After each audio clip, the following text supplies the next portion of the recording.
அண்ணா பல்கலைக்கழகத்தில் பாலியல் வன்கொடுமையால் பாதிக்கப்பட்ட பெண்ணின் தகவலை வெளியிட்ட போலீசாருக்கு பாஜக எம்எல்ஏ வானதி ஸ்ரீனிவாசன் கண்டனங்களை தெரிவித்திருக்கிறார்.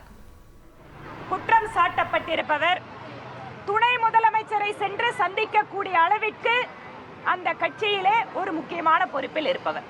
பாதிக்கப்பட்ட மாணவி தைரியமாக வந்து புகார் கொடுத்திருப்பதை நாங்கள் வரவேற்கிறோம். சுப்ரீம் கோர்ட் மட்டும் இல்ல, ஹைகோர்ட் பல்வேறு ஜட்ஜ்மெண்ட்ல பாதிக்கப்பட்ட பெண்ணினுடைய அடையாளத்தை, பெயரை கூட தெரிவிக்க கூடாதுன்னு சொல்றாங்க.